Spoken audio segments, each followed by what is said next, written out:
Instability Afghanistan میں بالکل بڑھ رہی ہے. پابندیوں کے بعد ان کے جو فنڈز منجمد بھی ہوئے تھے، اس کے بعد تو وہاں اقتصادی تو بہت مشکلات. آپ یقین کیجئے کہ اگر میرا موبائل اب آپ دیکھیں تو اس میں آپ جو لوگ افغانستان سے نکلنا چاہتے ہیں اور ویزوں کے لیے تقریباً آپ سمجھ لیجئے کہ 80% صحافی گئے ہیں. یہ چونکہ صحافی ہوں، آپ بھی ہیں تو ویسے ان کی تو جو رہ گئے ہیں وہ بھی جانا چاہتے ہیں. اور وجہ بنیادی یہی ہے. مثلا آج آپ نے ذکر کیا نا، اس پہ بھی بات کر لیں گے کہ وہاں پہ صحافی گئے ہیں اور صحافی جاتے ہیں جب دھماکہ ہوتا ہے تو ان کو مارا پیٹا ہے. کل بھی ایک صحافی کو انٹرنیشل میڈیا کے صحافی نہیں، انٹرنیشنل میڈیا تو اب چلا گیا تقریباً سارا، یا بین کر دیا یا چلے گئے. جو لوکل تھوڑے سے رہ گئے ہیں تو کل بھی یک ٹی وی ہے وہاں پہ، اس کے ایک اینکر تھے، ہوسٹ تو بڑا اچھا لڑکا ہے وہ، اس کو اغوا کر کے مارا پیٹا.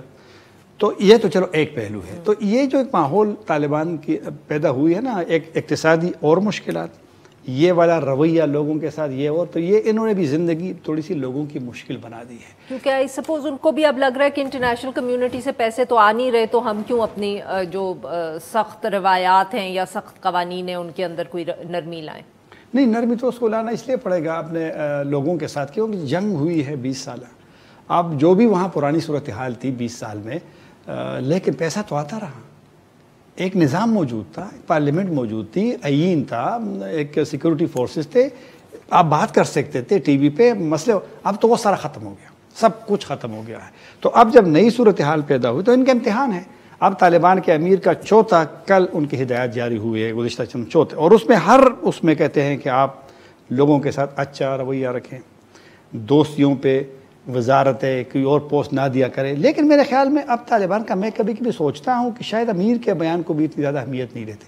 تو مشکلات تو ہے، لیکن آپ نے لوگوں کے ساتھ تو ذرا ان کو مطمئن تو کرنا ہے. انہوں نے ایک کونسل بنائی ہے کہ جو لوگ باہر گئے ہیں ان کو لانے کے لیے، تو اچھی بات ہے. جو لوگ مطلب کہ مائیگریٹ کر گئے ہیں، چلے گئے ہیں، ان کو واپس لانے کے لیے.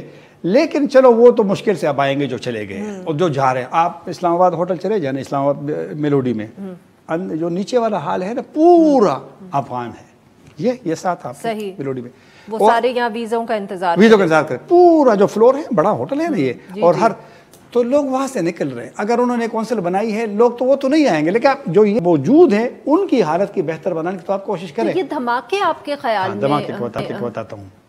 دھماکے یہ ہے نا، یہ جس ایریا میں ہوئے ہیں، دشت برچی کا جو ہزارہ کمیونٹی کا علاقہ ہے، ان کو نشانہ بنایا. اور بچوں کو اسکول کے، یہ بچے جو آپ نے ٹھیک کہا کہ جب اسکول کی چھٹی فرسٹ اس کی نا 10 بجے یہ دھماکہ ہوا ہے، جو فرسٹ وہ ہوتے ہیں کلاسز. تو اور اب کلیم آ جائے گا، اور کلیم تو کلیئر ہے کہ طالبان تو اٹیک نہیں کرتے نا، تو یہ داعش والا کام ہوگا. اور داعش اس طرح کے سافٹ کارنر کو ہدف بنائیں گے. یہ طالبان کی سیکیورٹی کو بھی ایکسپوز کریں گے. طالبان کا جو ایک دعویٰ ہے کہ داعش نہیں ہے، ان کو بھی ایک ہٹ کریں گے، اس دعوے کو بھی. اور طالبان کے لیے ایک چیلنج بھی ہے، کیونکہ طالبان کا تو یہ دعویٰ ہے نا کہ وہ کنٹرول کرتے ہیں چیزوں کو، اور داعش اپنا وجود بھی ظاہر کرے کہ وہ موجود ہے، وہ ختم نہیں ہوئے ہیں. تو بہرحال افسوسناک دھماکہ ہوا ہے، اور یہ شہادتیں اس میں بچوں کی بھی ہوئی ہے، کیونکہ وہی ٹارگٹ تھے. اور اب سب طالبان کا ایک اور مسئلہ ہو کہ اب انفارمیشن نہیں آتی. پہلے جس طرح دھماکہ ہوتا تھا تو انڈیپینڈنٹ میڈیا اور ٹویٹر پہ اب صرف طالبان کے اس کے انتظار کرنا، اس کا اسپوکس مین خالد زدران وہ کہیں گے تو آپ بھی ہم سب ان کو فالو کریں، کیونکہ وہ چھوڑتے نہیں ہیں. جس طرح میں نے کہا، طاہر صاحب اس سے پہلے کچھ اس طرح کی بھی اطلاعات تھیں شروع کے اندر، تو خاص طور پہ کہ طالبان کے درمیان بھی کوئی اختلافات ہیں. پھر بیچ میں ہمیں یہ بھی اطلاع آئی کہ کندہار میں اجلاس ہوا ہے، کچھ غلط خبریں بھی چل پڑیں کہ پرائم منسٹر تبدیل کر دیا ہے. یہ کیا کانٹیکسٹ تھا اس کا؟ پرائم منسٹر تو بیمار ہے، وہ تو کافی دنوں سے دیکھے بھی نہیں گئے ہیں، اور اس کی کوئی ایکٹیویٹی بھی نظر نہیں آئی. ویسے بھی وہ تو بڑے ایجڈ تھے. وہی تو کہہ رہی ہوں نا، اختلافات اسی ایشو سے تھے نا کہ عبدالغنی برادر کو سامنے لے آئیں تو انہوں نے کمٹمنٹس کی ہوئی ہیں، کچھ ذرا ماحول بھی بہتر ہو جائے گا، شاید انٹرنیشنل کمیونٹی کو بھی تھوڑی سی وہ ملے گی تسلی. کچھ نہ کچھ چیزیں تو ہوتی ہے تنظیموں میں، تحریکوں میں. اور جس طرح میں نے طالبان کے امیر کی بات کی، اگر وہ کچھ چیزوں کو اشارہ بار بار کرتے ہیں تو وہ محسوس کرتے ہوں گے کہ وہ کہتے ہیں کہ ذاتی دوستی پہ وہ نہ کرے، تو اس نے محسوس کیا ہوگا اور بار بار کہتے ہیں. لوگوں سے اچھے رویے کی بات کرتے ہیں، تو کچھ نہ کچھ چیزیں تو ہوتی ہیں.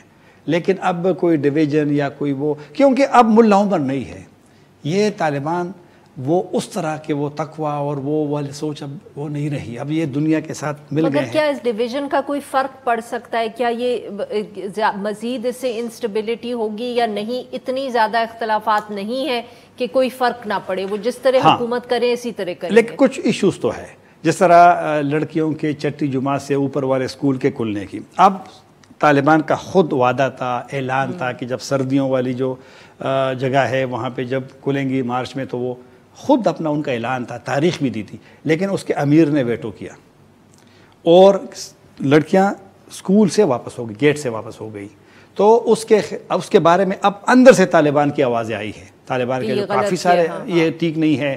اور ویسے کوئی تک بھی نہیں بنتا کہ تعلیم کا جو، اگر چلو وہ میں مفتی یا دینی عالم تو نہیں ہوں، لیکن جو قرآن میں یا جہاں بھی تعلیم کا ذکر ہے تو مرد و خواتین دونوں کا ذکر ہے. ہاں آپ اس کے لیے جو اگر آپ چاہتے ہیں کہ پردہ ہونا چاہیے الگ کلاس، وہ تو لوگوں نے تسلیم کر لیا ہے، وہ تو آلریڈی ہو گیا ہے.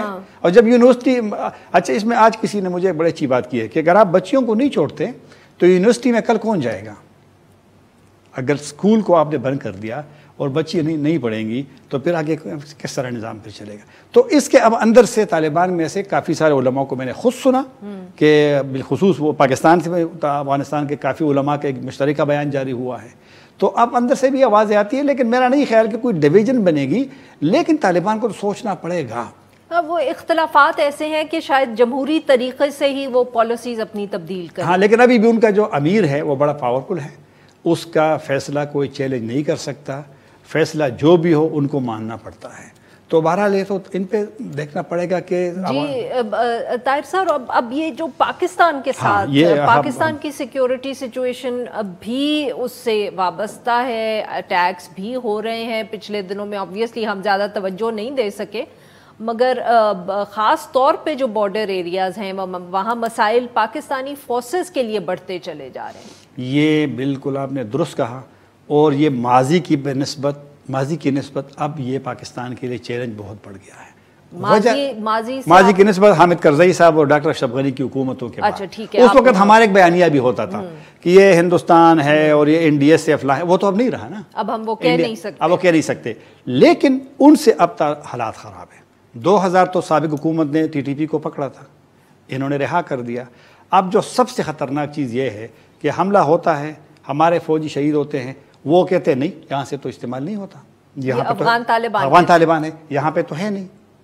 تو یہ والا جو ایلیمنٹ ہے، یہ سوچ ہے، یہ ایک بڑا خطرناک ہے پاکستان کے لیے. اور یہ جو آپ نے ذکر کیا ڈرون حملوں کا یہ ہوا، ویسے وہ نہیں ہونا چاہیے تھا، وہ نہیں ہونا چاہیے. یہ پہلی مرتبہ ہوا ہے؟ نہیں، اس سے پہلے بھی راکٹنگ ہوتی ہے. ایک پہلے بھی واقعہ تھا جس میں ٹارگٹ کیا گیا تھا، مگر وہ شاید صاحب وہاں تھے نہیں. راکٹنگ ماضی میں ہوتی ہے، ہو جاتی ہے، کنڑ میں بالخصوص. یہاں پر خوص میں کبھی نہیں ہوئی، کیونکہ خوص میں زیادہ وہ سرحد کے قریب، مطلب ایک اس طرح کے وہ پہاڑی نہیں جس طرح کی کنڑ میں ہے. لیکن اس دفعہ یہ ٹھیک نہیں ہوا، یہ مسئلے کا حل بھی نہیں ہے. اور ٹارگٹ کیمپ کو اگر آپ کرتے ہیں آئی ڈی پیز کے جو وزیرستان کے، ان کو واپس کیوں نہیں لاتے آپ؟ ان کو واپس لائیں. تو میرے خیال میں یہ پیچیدگیاں بھی پیدا کرتی ہے، اور پیچیدگیاں پیدا کی بھی ہے. اب چند دن پہلے بلوچستان کا واقعہ رپورٹ نہیں ہوا، ہم پاکستانی ملٹری ہیلی کاپٹر پہ فائرنگ ہوئی ہے اور اس میں ایک گولی بھی لگی، لیکن وہ ہیلی کاپٹر پھر لینڈ کر گیا ہے. اور اس میں بڑے اہم شخصیات تھی پاکستانی فوج کی، جس کو بلایا تھا طالبان کے یہاں پر سفیر کو. لیکن اب مسئلے اب یہ ہے پاکستان کو بڑے کیئر سے کرنا پڑے گا کہ کس طریقے سے طالبان کو کنونس کیا جائے کہ اس مسئلے کا کوئی حل نکالے.